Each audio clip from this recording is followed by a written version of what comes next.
আসসালামু আলাইকুম। প্রিয় শিক্ষার্থী বন্ধুরা, আজকে সুন্দর একটি কেস স্টাডি শেয়ার করব। এই যে আমার পাশে বসে আছে, আমি নাকে দেখাচ্ছি না, কিন্তু যাই হোক, ওনার বাসা চৌগাছা। উনি দীর্ঘদিন যাবৎ বিভিন্ন সমস্যায় ভুগতেছে। অনেকগুলো রিপোর্ট আমার কাছে নিয়ে এসেছে, আরও আছে এর সরাও অনেকগুলো রিপোর্ট। 15 বছর ধরে এইসব সমস্যায় জর্জরিত, সেটা আমরা দেখব না। আমি বলি টুকে নিছে সিস্টাইটিস, মাদার হাড় ক্ষয়, তারপর বাতের সমস্যা, ব্লাড প্রেশার, আর হচ্ছে স্লিপলেস।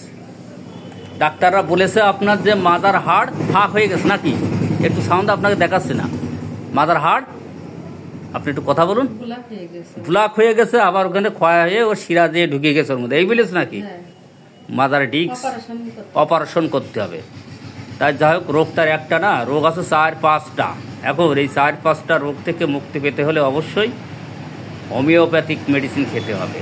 আর দিন দিন ওনাদের সমস্যা, কিন্তু হাঁটতে পারছে না, গা হাত পা সব ফুলে পড়েছে। অ্যালোপ্যাথি দীর্ঘদিন যাবৎ 15 বছর ধরে তার অ্যালোপ্যাথি মেডিসিন সেবন করে আসছে, তাই তো? তাহলে সিস্টাইটিস, মাদার হাড় ক্ষয়, রিউমাটিজম, ব্লাড প্রেশার, স্লিপলেস। আমি কেসটা একটু এক পলকে দেখাই। এইচআর বোধ সুইট, ওনার কিন্তু ফেস আর হেড দুটোই, মাথা এবং মুখ ঘামে, শরীরের অন্যান্য অংশ কিন্তু তেমন একটা ঘামে না। পানি পেশা মাঝামাঝি, চর্মরোগ চাপা পড়া আছে, আসিল হেয়ার অ্যান্ড দেয়ার। ঠান্ডার সমস্যা কম বেশি লেগেই থাকে। আর ডিজায়ার ফর ফুডস, মিষ্টি পছন্দ, লবণ পছন্দ, ডিম মাঝামাঝি পছন্দ।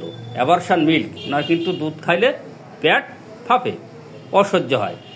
স্টুল সো কনস্টিপেশন, গোসলে ইচ্ছা, urine can not control. Mind sympathetic, hearing bad news, fear of death, fear of darkness, fear of thunder. আর পাস্ট হিস্টোরিতে ওনার কিন্তু ঠান্ডার সমস্যা ছিল। ফ্যামিলি হিস্টোরিতে ব্রেন স্ট্রোক ওনার আব্বার।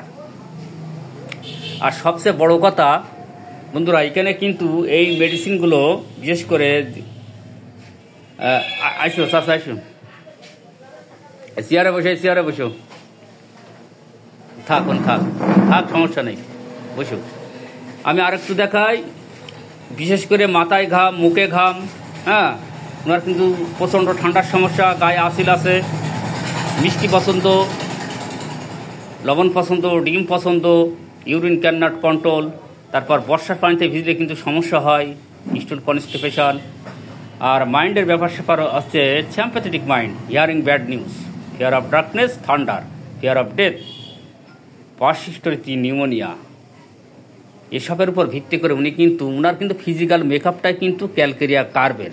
সো আমি ওনাকে ক্যালকেরিয়া কার্ভ দিতে পারছি না, এই কারণে উনি কিন্তু he has been taking allopathy medicine for 5 years, 15টা বছর ধরে উনি কিন্তু অ্যালোপ্যাথি ঔষধ সেবন করে আসছে। যে কারণে ওনাকে আমি আমার নির্বাচিত ঔষধ দিলে কোনো রেজাল্ট আসবে না। ওনাকে প্রথম আমি নাক্স ভূমিকা দিয়েই শুরু করব। তারপর নাক্স ভূমিকা দিলেই ওনার কিন্তু 50% আরোগ্য হয়ে যাবে। তারপর আমার নির্বাচিত মেডিসিন দেওয়া আমি শুরু করব ইনশাল্লাহ। ধন্যবাদ।